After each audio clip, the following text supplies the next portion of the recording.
Hello friends and welcome to my channel study 05। तो आज हम पढ़ने जा रहे हैं एनसीईआरटी क्लास 6 की साइंस का चैप्टर 4 जो कि ये वस्तुओं के समूह बनाना। तो चलिए स्टार्ट करते हैं अपना आज का लेसन 4 वस्तुओं के समूह बनाना, यानी कि वस्तु क्या होती है और वस्तुओं के समूह हम कैसे बनाते हैं। तो हमारा फर्स्ट दिया गया है हमारे चारों ओर की वस्तुएं। जैसे कि हम अपने चारों ओर कई प्रकार की वस्तुएं देखते हैं, वह अलग अलग प्रकार की होती हैं। जैसे कि भोजन और वस्तुओं में बहुत अधिक विविधता देखने को मिलती है, उसी प्रकार हमारी कई वस्तुएं जो होती हैं वो अलग अलग प्रकार की होती हैं। हम अपने चारों ओर जो वस्तुएं देखते हैं वो जैसे कि कुर्सियाँ, बैलगाड़ियाँ, साइकिलें, खाना पकाने के बर्तन, पुस्तकें, वस्त्र, खिलौने, जल, पत्थर तथा अन्य बहुत सी चीज़ें जो देखते हैं वो वस्तुएं देखने में और गुणों में सब चीज़ों में बहुत ही ज़्यादा अलग होती हैं। तो इन सभी वस्तुओं के रंग, गुण और आकृति सभी कुछ भिन्न भिन्न होता है। जैसे कि हम अपने चारों ओर की गोल आकृति की वस्तुएं पहचानना हो हमको, तो फिर हम गोल आकृति वस्तु में जैसे रबड़ की गेंद ले लेंगे, फुटबॉल, कंचे आदि सम्मिलित करते हैं। तो इसी प्रकार जैसे कि हमें और चीज़ों का समूह बनाना होता है, जैसे कि हमें लगभग गोल वस्तुओं का समूह बनाना हो तो हम सेब, संतरे, घड़े जैसी वस्तुओं को भी इसमें हम रख सकते हैं। ऐसे ही जैसे कि हमें निर्जीव और सजीव का बनाना हो अगर, तो फिर हम निर्जीव चीज़ों में हम अपने से मोबाइल को रख सकते हैं, पेन को रख सकते हैं, और सजीव चीज़ों में जैसे मनुष्य हो जाएगा और पेड़ हो जाएगा। तो इस प्रकार के हम वस्तुओं के समूह बनाते हैं। उनके जिनके गुण सेम होते हैं, जिनकी प्रॉपर्टीज सेम होती हैं, उनको एक एक समूह में रख लिया जाता है। इसे हम क्लासिफिकेशन कहते हैं। जैसे कि इसमें दिया गया कि हम अपने चारों ओर की वस्तुएं एक अथवा एक से अधिक पदार्थों से बनी होती हैं। जो हमारे चारों ओर की वस्तुएं होती हैं वो एक अथवा एक से अधिक पदार्थों से बनी होती हैं। ये पदार्थ कांच, धातुएं, प्लास्टिक, लकड़ी, रुई, कागज, पंख तथा मृदा हो सकते हैं। मतलब कि जो हमारे चारों ओर की जो वस्तुएं होती हैं वे अलग अलग प्रकार से अलग पदार्थों से बनी होती है, जिनके गुण अलग अलग होते हैं। जैसे कि धातुओं से बनी हो सकती है, प्लास्टिक, लकड़ी, रुई, कागज, पंख और कागज, मृदा, ये सभी से चीज़ें बनी हुई हो सकती हैं। जैसे कि धातु का गुण अलग होता है, धातु चमकदार होती है, प्लास्टिक अलग प्रकार की होती है, लकड़ी के गुण अलग होते हैं। तो इन सभी चीज़ों गुण जो होते हैं वो अलग अलग होते हैं। तो इनसे सभी प्रकार की बनी जो वस्तुएं होती हैं उनके भी गुण अलग अलग होते हैं। इसीलिए जिन वस्तुओं के गुण समान होते हैं उनको हम एक समूह में रख देते हैं, जिसे हम क्लासिफिकेशन कहेंगे। जैसे कि हमारा क्रियाकलाप फर्स्ट दिया गया है कि हम अपने चारों ओर से जितनी संभव हो सके उतनी वस्तुओं को हम एकत्रित कर लें। हम में से अपने प्रत्येक घर से प्रतिदिन उपयोग होने वाली एक वस्तु ला सकता है। तो कुछ वस्तुएं कक्षा, कमरे से अथवा विद्यालय के बाहर से एकत्र करना है। तो हमारे इस संग्रह में हमारे पास क्या क्या होगा, जैसे कि अब क्लास से लाई हुई चीज़ें जो होंगी तो उसमें चौक होगी, pencil, black board, notebook, rubber, eraser और हथौड़ा, कील, साबुन। और घर की चीज़ों में होगा साबुन हो गया, पहिए का आरा हो गया, हथौड़ा हो गया, कील हो गई। तो इस प्रकार जो घर की चीज़ें होंगी, माचिस की डिब्बी, नमक एवं आलू, ये सब घर की चीज़ें होंगी। तो इन वस्तुओं की हमें सूची बनाना है। जैसे कि हम अब इसे हम क्लासीफाई करें घर की चीज़ें और स्कूल की चीज़ें, तो इन वस्तुओं के एक समूह बन जाएगा कि ये घर की चीज़ें और ये स्कूल की चीज़ें हैं। तो जैसे जिनके बारे में हम केवल सोच ही सकते हैं, जो कच्चे कमरे में होती से ला नहीं सकते कच्चे कमरे में। जैसे कि उदाहरण के लिए दीवार होगी, दीवार भी हम होती है घर में और स्कूल में सबके, तो हम उस चीज़ को ला नहीं सकते हैं। वृक्ष हो गया, दरवाजे हो गया, ट्रैक्टर और सड़कें होगी, इन सब चीज़ों को हम उठा के नहीं ला सकते अपने कमरे के अंदर। ऐसे ही चीज़ों को हम समूहित करते हैं और उनको अपने समूह में बांटते हैं। तो इस संग्रह में उन सभी वस्तुओं को हमें अलग अलग करना है जो कागज और लकड़ी से बनी हुई हैं। तो जैसे कि इस प्रकार आप सभी वस्तुओं को दो समूहों में बांट सकते हैं, यानी कि जो दो प्रकार के जैसे दो चीज़ों से बनी हुई वस्तु होती है उन्होंने दो प्रकार अलग अलग प्रकार से हम बांट सकते हैं कि मतलब कि वह कागज़ से बनी और वह लकड़ी से बनी। इसी प्रकार जिसकी जो सेम प्रॉपर्टीज़ होती है, तो सेम प्रॉपर्टीज़ वाले उसमें उसको रख दिया जाता है, जिससे उसको समूह बन जाता है। जैसे कि हमारा सारणी में दिया गया 4.1 में दिया है वस्तुएं तथा पदार्थ जिनसे ये बनी हैं। जो वस्तुएं होती हैं वे किन पदार्थों से बनी हुई हो सकती हैं। जैसे कि प्लेट है तो प्लेट कई चीज़ों से बनाई जा सकती है, इस्पात से भी बन सकती है, प्लास्टिक से भी बन सकती है, कांच से भी, और अन्य कोई पदार्थ जैसे कि कागज़ से भी बन सकती है। और प्लेटें चीनी मिट्टी की बनी हो सकती हैं। प्लेटें बहुत सारी चीज़ों से बनी हो सकती है। इसलिए जो एक चीज़ होती है वो एक से अधिक पदार्थों से बनी हुई हो सकती है। जैसे कि पेन है तो पेन प्लास्टिक का भी हो सकता है, धातु का भी हो सकता है, यानी धातु से स्टील का हो गया, एल्यूमिनियम का हो गया, आदि चीज़ों से बना हुआ हो सकता है। जैसे कि हमारी सारणी 4.2 में दिया गया है समान पदार्थ से बनी हुई विभिन्न प्रकार की वस्तुएं। जैसे कि इन पदार्थों से बनी वस्तुएं जो होती हैं, जैसे कि लकड़ी हो गया तो लकड़ी लकड़ी से एक से अधिक प्रकार की चीज़ें बनाई जा सकती हैं, जैसे कि लकड़ी से हम कुर्सी बना सकते हैं, टेबल बना सकते हैं, हल बना सकते हैं, बैलगाड़ी और इसके पहिए। लकड़ी से विंडो भी बनाई जाती हैं, डोर्स भी बनाए जाते हैं, आदि चीज़ें लकड़ी से बनती हैं। कागज़ जैसे पुस्तकें, नोटबुक, समाचार पत्र, खिलौने, कैलेंडर आदि ये सब कागज़ से बनते हैं। कागज़ का उपयोग हम बहुत से करते हैं, कागज़ का उपयोग काफ़ी सारी चीज़ों में करते हैं। जैसे चमड़ा हो गया, चमड़ा का उपयोग है जैसे कि हम बैग में, पर्स में, जूते में आदि चीज़ों में हम चमड़े का यूज करते हैं। तो चमड़े से भी हम एक से अधिक प्रकार की चीज़ें बना सकते हैं। जैसे कि प्लास्टिक, तो प्लास्टिक जो होता है, प्लास्टिक से कई प्रकार जैसे बॉटल्स बनती हैं, टब बनते हैं और सी चीज़ें प्लास्टिक से बहुत सारी चीज़ें बनती हैं। रुई हो गया, रुई जैसे कि कपास का, जैसे कपास के जगह सूती वस्त्र बनते हैं। रुई का यूज हम दीपक में भी करते हैं। जैसे कि वस्तु एक ही पदार्थ से बनी होती है, तो ऐसा भी हो सकता है कि वस्तु कई पदार्थों से भी बनी हो सकती है। जैसे कि जो एक वस्तु होती है, एक वस्तु हम कई प्रकार से बना सकते हैं। जैसे कि अब 4.2 में दिया गया है टॉपिक पदार्थों के गुण। जो पदार्थों के गुण क्या क्या होते हैं कि उनको किस आधार पर क्लासीफाई कर सकते हैं हम। जैसे कि पदार्थों गुण में कोई धातु हो सकता है, कुछ प्लास्टिक्स हो सकते हैं, कुछ में चमक होती है, कुछ में चमक नहीं होती। इस गुणों के आधार पर हम पदार्थों को अलग अलग क्लासीफाई कर सकते हैं, अलग अलग समूह बना सकते हैं। जैसे कि हम पानी पीते हैं तो उसे हम ग्लास में, स्टील ग्लास में पीना ज़्यादा पसंद करेंगे। जैसे कि अब हम इसको कपड़े में तो पी नहीं सकते हैं, द्रव रखने के लिए हम धातुओं का ही प्रयोग करते हैं। जैसे कि गिलास का उपयोग सामान्यतः द्रवों को रखने के लिए ही करते हैं, तो इसलिए हम कपड़े गिलास बनाए तो हमारा ये कार तो हंसने की बात जैसी हो जाएगी। तो ग्लास बनने के लिए हमें कांच, प्लास्टिक, धातु, तो कोई ऐसा पदार्थ चाहिए जिससे कि वह उस पदार्थों के गुण अथवा उपयोग की जाने वाली वस्तु के प्रयोजन पर निर्भर करता है। जैसे कि उस पदार्थ के गुण क्या है, इस चीज़ को देखकर हम उस पदार्थ का उपयोग करते हैं। जैसे कि कपड़ा है तो कपड़े का उपयोग हम पहनने के लिए करते हैं। और जैसे कि धातु में लिक्विड रोक सकता है, वो उससे नहीं बहेगा। लेकिन अगर कपड़े में अगर हम अपने कोई भी द्रव रखेंगे तो वैसे लीक होने लगेगा, वो बह जाएगा। इसलिए उसको प्रॉपर्टीज़ के आधार पर हम उस हर पदार्थ का यूज करते हैं। जैसे कि अतः पदार्थों के वह सब गुण जो उसके उपयोग के लिए महत्वपूर्ण होते हैं उस आधार पर हम उसे यूज करते हैं। जैसे कि हम दिखावट की, उसकी दिखने में वो कैसा लगता है। पदार्थ प्राय एक दूसरे से भिन्न होते हैं। धातु अलग तरह से दिखती है और लकड़ी अलग तरह से दिखती है। सभी पदार्थ एक दूसरे से भिन्न होते हैं। जैसे लकड़ी लोहे से बिल्कुल भिन्न दिखाई देती है। लकड़ी का जो होता है, लकड़ी धातु विद्युत की कुचालक है और लोहे जो है, लोहे विद्युत के सुचालक हैं। लोहा, तांबे व एल्युमिनियम ये सभी धातु होती हैं, इससे भिन्न दिखाई पड़ता है। लोहा, तांबे, एल्युमिनियम ये सभी एक दूसरे से भिन्न दिखाई देते हैं। फिर भी लोहे, तांबे तथा एल्युमिनियम में कुछ सिमिलरिटीज़ हो सकती हैं, जैसे लकड़ी में जो नहीं पाई जाती, क्योंकि ये तीनों धातु हैं, एक तरीके से अलग अलग हैं। कुछ गुण इनके अलग हो सकते हैं, कुछ गुण इनके सेम भी हो सकते हैं। इनमें कुछ सिमिलरिटीज़ भी हो सकती है क्योंकि ये तीनों मेटल ही हैं। इसलिए लकड़ी जो है, लकड़ी तो इलेक्ट्रिसिटी की कुचालक होती है, तो वो इससे एक भी गुण इनके मैच नहीं करेंगे। क्रियाकलाप 3 में दिया गया है गत्ता, लकड़ी, तांबे का तार, एल्यूमिनियम की शीट और चाक के छोटे छोटे टुकड़े एकत्र कीजिए। गत्ता एकत्र करना है, लकड़ी, तांबे का तार, एल्यूमिनियम और शीट और चाक के छोटे छोटे टुकड़े एकत्र करने हैं। तो इनमें से हमें चमकीली चीज़ ढूंढनी है। जैसे कि धातु जो होती है वह चमक होती है, धातु में चमक पाई जाती है, तो इसे चमकीले पदार्थों का हमें एक समूह बनाना है। तो जैसे कि हम इतना चमकीले पदार्थ का हमें समूह बनाना हो तो हम धातु में हमेशा चमकदार होती हैं ज़्यादातर। तो जैसे ये तांबे का तार हो गया, तांबे का तार धातु है तो वह चमकेगा। एल्युमिनियम है, एल्युमिनियम की शीट हो गई, तो ये सभी चमकदार चीज़ें होती हैं। तो इन सभी को एक समूह में हम रख लेंगे। जैसे कि धातु होते हैं, कुछ धातुओं में जैसे कि जंग लग जाती है तो उनके हम जैसे बीच के पृष्ठ को काट के देखते हैं तो उसमें जो होती है वो चमक होती है। कुछ धातु जो होती हैं जो कि वातावरण से ऑक्सीजन से क्रिया करके वो जंग लग जाती है। जैसे कि ऊपर की परत जो होती है वो खुरदरी दिखती है, लेकिन जो अंदर होती है वो उनकी चमक होती है। क्योंकि जब हम नई लोहे की शीट लेके आते हैं या एल्युमिनियम शीट होती है तो वह चमकदार होती है। इसलिए जब हमको इस चीज़ में समूह बांटना होता है तो हम उसके बीच से पृष्ठ को काट के देखते हैं कि वह चमकदार है अथवा नहीं है। तो हमें एक अलग प्रकार का उसमें चमक दिखाई देती है, जिससे कि ये होता है कि मेटल जो होती है वो अधिक चमकदार होती है और उस मेटल का यूज हम चमकदार मेटल का यूज हम ज्वेलरी बनाने में करते हैं।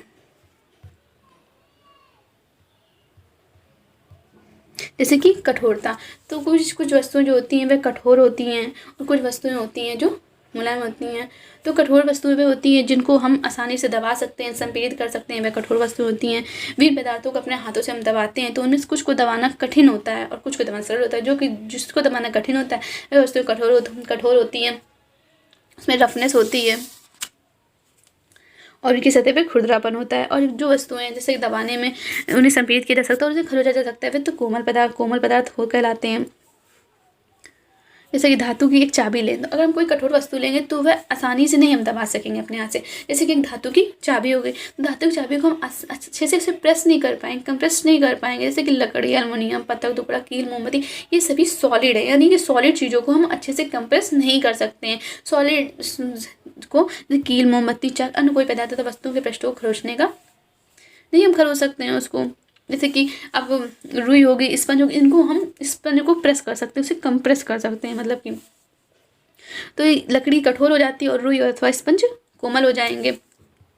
इस चीज़ को देखकर हम इसे समूह में बांटते हैं। तो दिखावट जैसे पदार्थों में विभिन्न गुण हो सकते हैं। दिखने में पदार्थ अलग अलग प्रकार के गुण हो सकते हैं उसमें, जैसे कि उसमें चमक भी हो सकती है। धुति का मतलब चमक होता है, धुति चमक भी हो सकती है। कठोरता, उसमें कठोर भी हो सकता है, मतलब रफनेस हो सकती है, उसकी सतह भी खुरदरी हो सकती है शायद, और जैसे रूक्ष, खुरदरा, ठीक है, अथवा चिकना होना चाहिए, मतलब कि जो मटेरियल, और चिकना भी हो सकता है, जो सॉलिड होता है वो चिकना भी हो सकता है। कि आप अन्य गुणों के बारे में सोच सकते हैं, जैसे कि उसमें सरफेस जो ऊपर नीचे हो सकती है, ऊपर खाबड़ भी हो सकती है। यहाँ नेक्स्ट टॉपिक है विलेय तथा अविलेय। मतलब वे पदार्थ जो पानी में आसानी से घुल जाते हैं उन्हें विलेय कहते हैं, और जो पदार्थ आसानी से पानी में नहीं घुलते हैं उन्हें हम अविलेय कहते हैं। जैसे कि क्रियाकलाप 4 में दिया गया है हमारा, जैसे कि चीनी है, नमक है, आदि चीज़ें हम लेते हैं तो वे पानी में हमारी आसानी से घुल जाती हैं। और कुछ चीज़ें होती हैं जो कि हमारे पानी में आसानी नहीं, जैसे हम लकड़ी के टुकड़े डालें, कोई मेटल या यानी कि धातु के टुकड़े डालें तो वो आसानी से हमारे पानी में नहीं घुलेगी। जैसे कुछ ठोस पदार्थ जैसे कि चीनी, नमक, चाक पाउडर, बालू, रेत तथा लकड़ी के बुरादे को लेना है और इसको कांच के 5 गिलास लीजिए, और प्रत्येक गिलास में 2 से 3 भाग हम जल से भर के देखेंगे, हमें प्रयोग करना है। तो पहले गिलास में कुछ मात्रा में चम्मच भरकर चीनी डालिए, फिर दूसरे में नमक, और इसी प्रकार शेष गिलासों में हम अन्य पदार्थ मिलाएंगे। तो हम इनमें से ये देखेंगे कि कौन सा जो पदार्थ होता है वह पानी में घुल जा रहा है और कौन सा पदार्थ नहीं घुल रहा है। तो इन्हें धीरे धीरे मिला के देखना है। जो पदार्थ पानी में घुल जाता है उसे हम विलेय कहते हैं, और जो पानी पदार्थ में नहीं घुलता उसे हम अविलेय कहते हैं। यानी कि न घुलने वाले पदार्थ को अविलेय, और जो घुल जाता है वो विलेय, यानी कि घुलने वाला पदार्थ। जैसे कि हम देखते हैं चीनी, नमक आदि की सभी वस्तुएं घुल जाती हैं। और जैसे कि हम अगर पानी में तेल डालते हैं, जैसे कि ये दिया गया है, तो हम इसमें तेल जो होता है वो घुल नहीं जाता, वो सरफेस में ऊपर आके बैठ जाता है। तो जैसे मेरे विभिन्न ठोस पदार्थों को जल में मिश्रित करना, तो हम इसमें ये ऑब्जर्व करेंगे कि कौन से पदार्थ जल में मिश्रित होते हैं और कौन से जल मिश्रित नहीं होते हैं। तो ऑब्जर्व करके इसकी हमें सारणी को फिल करना है। जैसे कि नमक जो होता है जल में पूर्णतः लुप्त हो जाता है। नमक को हम जब जल में घोलते हैं तो पूर्णतः लुप्त हो जाता है, नमक विलीन हो जाता है उसमें। नमक फिर हम उसको अलग नहीं कर सकते। जैसे कि चीनी को पानी में घोलने के बाद उसे अलग नहीं कर सकती, यानी कि चीनी जो की है वो जल में विलय होती है, यानी कि स्लुबल है। और बालू जो होती है वो जल में विलय नहीं होती, वह नीचे उसकी परत में बैठ जाती है। चाक पाउडर भी पानी में विलय हो जाता है, जैसे उसको हम विलय कहेंगे। लकड़ी का बुरादा पानी की नीचे सतह में बैठ जाता है, लकड़ी का बुरादा नहीं होता है। लेकिन अगर बहुत हल्का होगा तो वो पानी के ऊपर सतह में बैठ जाएगा। अगर लकड़ी का बुरादा अगर ज़्यादा सारा होता है तो लकड़ी का बुरादा नीचे ही बैठ जाता है आके, जिससे कि अविलय हो जाएगा वो। तो ये सभी पदार्थ जल में विलय होते हैं, और ये सभी पदार्थ जल में विलय नहीं होते। जैसे लकड़ी का बुरादा हो गया और बालू हो गई, ये सभी अविलय पदार्थ हैं। नमक, चीनी, चाक पाउडर आदि ये सभी विलय पदार्थ है पानी में। क्रियाकलाप 5। कुछ पदार्थ होते हैं जो कि पानी में मिल जाते हैं और कुछ पदार्थ होते हैं जो पानी में नहीं मिल पाते। जैसे कि किसी भी प्रकार का हम तेल ले लें तो वो पानी में नहीं मिलता है, वो पानी के ऊपर सतह में आके अपनी एक अलग लेयर बना लेता है। जैसे कि सिरका हो गया, नींबू का रस हो गया, सरसों का तेल हो गया, अथवा नारियल का तेल हो गया, मिट्टी के तेल, अन्य किसी द्रव को लेना है हमें, तो इस चीज़ को हम ऑब्जर्व करके देखेंगे। तो इस चीज़ को आप अपने घर में भी कर सकते हैं नॉर्मली। जैसे कि आप इस सामान ले सकते हैं, सिरका, नींबू का रस, सरसों का तेल अथवा नारियल का तेल, मिट्टी के तेल आदि। आप ये सब चीज़ें लेकर देख सकते हैं कि कुछ चीज़ें होती हैं जो कि पानी में ये द्रव घुल जाते हैं चम्मच भरकर डालने पर, और कुछ पदार्थ होते हैं जो कि नहीं घुलते हैं। जैसे कि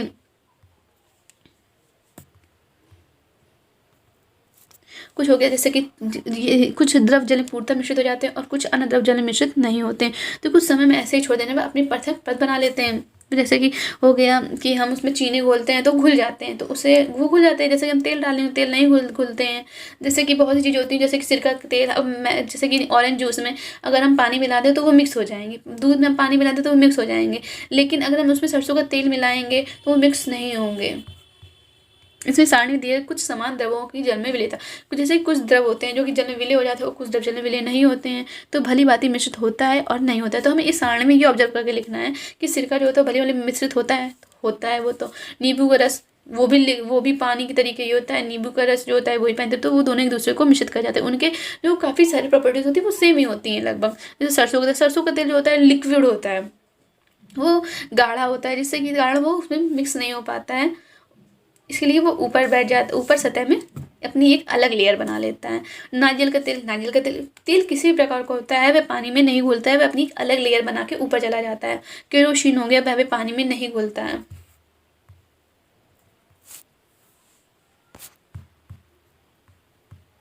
जैसे कि कुछ गैसें भी जल में विलीन होती हैं और कुछ गैसें जल में विलीन नहीं होती हैं। तो सामान्य जल में कुछ गैसें थोड़ी मात्रा में विलीन होती हैं। उदाहरण के लिए जल में विलीन ऑक्सीजन गैस जल में रहने वाले जंतुओं तथा पादपों की उत्तरजीविता के लिए अत्यंत महत्वपूर्ण होती है। यानी कि मतलब ये कि कुछ गैसें जो होती हैं जल में विलय हो जाती हैं और कुछ गैसें जल में बहुत ही थोड़ी मात्रा में विलय होती हैं, और कुछ गैसें जो होती हैं वो जल में विलय ही नहीं होती हैं। जैसे कि ऑक्सीजन गैस है वह जल में विलय होती है। ऑक्सीजन गैस के कारण ही मछलियाँ तालाबों में जीवित रहती हैं या नदियों में जीवित रहती हैं। मछलियों के, जंतुओं के, पादपों आदि के सभी के जीवित रहने के कारण ऑक्सीजन गैस का पानी में होना ही होता है। जैसे कि ऑक्सीजन गैस पानी में भली भांति घुलित होती है, और जैसे कि हाइड्रोजन भी होती है। तो जैसे कि हम इस चीज़ का पता कि ऑक्सीजन गैस घुली होती है, कौन सी गैस घुली नहीं है, तो हम हाइड्रोजन के, जैसे पानी का फार्मूला तो होता है H2O, जिसमें हाइड्रोजन भी होती है और ऑक्सीजन भी होती है। यानी कि जो ऑक्सीजन होती है और हाइड्रोजन वो दोनों ही पानी में घुली हुई होती हैं, दोनों ही जीवन के लिए अत्यधिक महत्वपूर्ण होती हैं। जैसे कि ऑक्सीजन हमारे लिए बहुत महत्वपूर्ण, ऑक्सीजन से हम सांस लेते हैं। ऑक्सीजन के द्वारा वस्तुएं जल में तैरते हुए डूब सकती हैं। जो कुछ वस्तुएं होती हैं जो जल में तैरती हैं और कुछ वस्तुएं होती हैं जो जल में डूब जाती हैं। जैसे कि क्रियाकलाप 4 करते समय हमने ये ध्यान दिया, जैसे कुछ वस्तुएं जो होती हैं जल में तैरती रहती है, जैसे कि तेल हो गया, और जैसे कि नींबू का रस हो गया, तो वह घुल भी जाती हैं, वो तैरती नहीं है। तो जैसे कि अब इसमें दिया है कि ध्यान दिया होगा कि जल में अविलय ठोस जल से पृथक हो जाता है, यानी कि जो पदार्थ जल में विलय नहीं होते हैं, वे जो सॉलिड्स होते हैं वो जल से अपने एक सेपरेट लेयर बना लेते हैं। और आपने कुछ द्रवों के साथ ऐसा देखा ही होगा जिनमें से कुछ पदार्थ जो जल में मिश्रित नहीं हो पाए वे जल के पृष्ठ पर ऊपर आ जाते हैं अगर तैरने लगे थे। जैसे कि हमारा ऑयल हो गया, तो अन्य डूबकर गिलास की तली में पहुंच गए थे। तो कुछ चीज़ें होती हैं जो कि नीचे बैठ गई थी, जैसे कि बालू की रेत हो गई, लकड़ी का बुरादा हो गया, ये सभी नीचे आके बैठ जाते हैं। तो हम ऐसे बहुत से उदाहरण देखते हैं जिनमें पदार्थ जल में तैरते रहते हैं और डूब जाते हैं। तो किसी तालाब की सतह पर गिरी सूखी पत्तियां व कंकड़ जो आप किसी तालाब में फेंक देते हैं, शहद की कुछ बूंदें जिन्हें आप गिलास के जल में डालते हैं, तो इन सब का क्या होता है। जैसे कुछ जो वस्तुएं होती हैं जो अपने से अधिक आयतन का पानी हटा लेती हैं, तो जो वस्तुएं होती हैं वो जल में ऊपर तैरती रहती हैं। और जो वस्तुएं भारी होती हैं नॉर्मल, जैसे जो हम देख सकते हैं जो उसमें भारी होती है तो वो नीचे पानी की सतह बैठ जाती है, और जो उसमें हल्की होती है यानी कि जो हल्की वस्तु होती हैं जो अपने से अधिक आयतन का पानी हटा लेती हैं, इसलिए वो जो होती है पानी की सतह पर तैरती रहती हैं।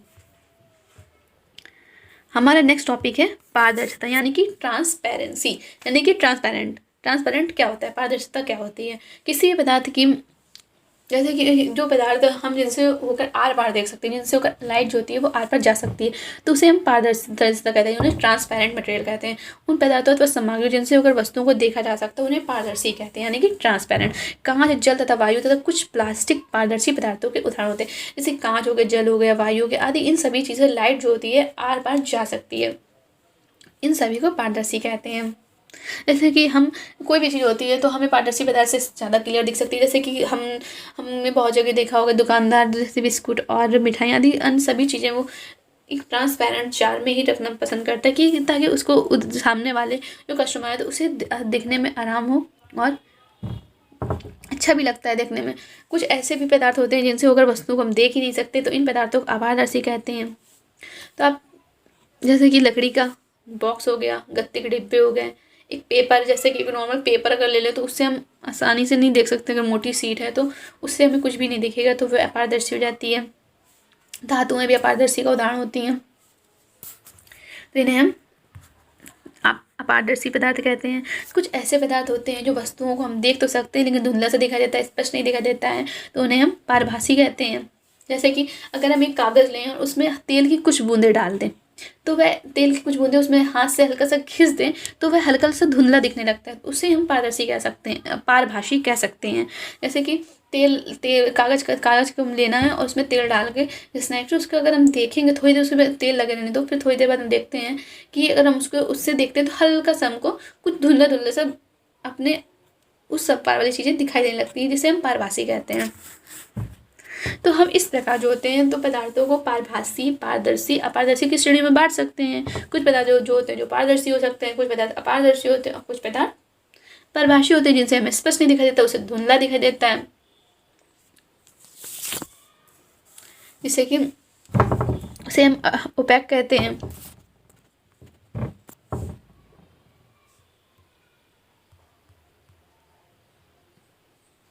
तो हमने इस लेसन से हमें ये सीखने को मिलता है कि जो अपनी जो प्रत्येक वस्तु होती है, प्रत्येक वस्तु का अपना अपना गुण होता है, रंग में अलग होती है, उसके दिखने में भी वो अलग होती है। जैसे कि इनके जल अथवा अंदर मिश्रित होने के ढंग भिन्न भिन्न भी होते हैं। जैसे हर वस्तु का अपना जल और जल में मिश्रित होने के ढंग अलग होता है। कुछ विलेय होती हैं, कुछ अवलेय होती हैं, कुछ वस्तुएं जल में तैरती हैं, कुछ वस्तुएं जल में डूब जाती हैं, कुछ वस्तुएं पारदर्शी होती है, कुछ अपारदर्शी होती है और कुछ पारभाषी हो सकते हैं। तो इस प्रकार हम ये देख सकते हैं कि सभी वस्तुओं के जो गुण होते हैं वे भिन्न भिन्न होते हैं, उनको अलग अलग तरह कैटेगराइज करते हैं हम लोग। तो पदार्थों का संबंध उनका गुणों में समानता और सिमिलैरिटीज यानी कि विभिन्नताओं उनके के आधार पर किया जा सकता है। तो उनकी सिमिलैरिटीज और भिन्नताओं के आधार पर हम डिफरेंसेस के आधार पर ये कर सकते हैं कि उनको समूह में बांट सकते हैं। तो हम पदार्थों को समूह रखने की आवश्यकता क्यों पड़ती है? हमें पदार्थों को समूह रखने कि हमें उन पदार्थों को ढूंढने में आसानी हो। एक ही समूह में रखेंगे। दैनिक जीवन में हम प्राय पदार्थों को समूह अपनी सुविधा के लिए करते हैं। दैनिक जीवन में हम अपने पदार्थों की सुविधा के लिए करते हैं। तो घर में हम अपनी वस्तुओं को भंडारण समानता इस प्रकार करते हैं कि एक जैसी वस्तुएं एक साथ रखी हो, यानी कि खाने की चीज़ें एक साथ रखी हों।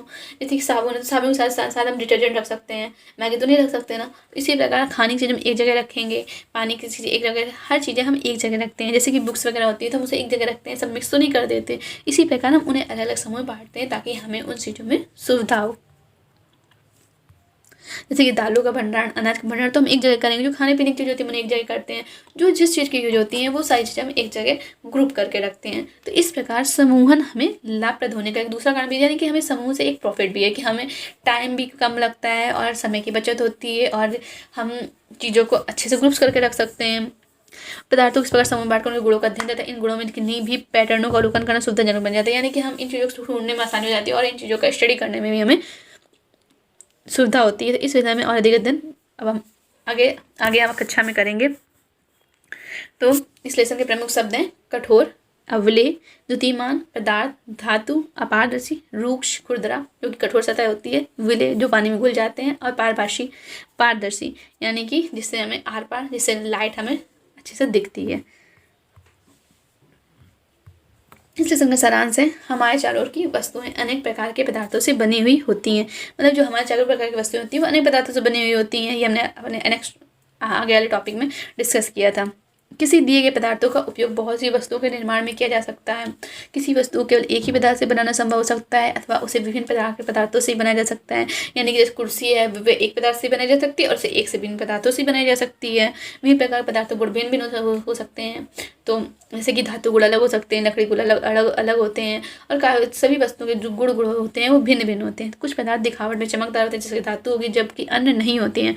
कुछ खुरदरे भी होते हैं, जैसे कि कठोर सरफेस और हार्ड सरफेस हम लेंगे तो वो खुरदरी होती है, कुछ खुरदरी भी होती है और कुछ प्लेन में होती हैं। तो कुछ अन्य चिकने, मसूड़ इसी पर कुछ पदार्थ स्पर्श करने पर कठोर लगते हैं तो कुछ अन्य कोमल लगते हैं जिसे हम अच्छे से दबा सकते हैं, और कुछ जो दबा नहीं सकते उन्हें हम कठोर लगते हैं जो सॉलिड होते हैं। कुछ पदार्थ जल में विलेय होते हैं जबकि कुछ अन्य अविलेय होते हैं। कुछ पदार्थ जैसे कांच पारदर्शी होते हैं तो कुछ अन्य जैसे लकड़ी और धातु अपारदर्शी होती है। तो कुछ पदार्थ पारभाषी होते हैं। पदार्थों को उनके गुणों में समानता और विभिन्नताओं के आधार पर समूह में बांटा जाता है। तो वस्तुओं को सुविधा तथा उनके गुणों के अध्ययन के लिए एक साथ समेट किया जाता है। यानी कि हमें वस्तुओं को ढूंढने में सुविधा हो, उनके गुणों के अध्ययन के लिए कि हम उनके गुणों का अच्छे से अध्ययन कर सकें, इसलिए हम वस्तुओं को समूह में बांटते हैं।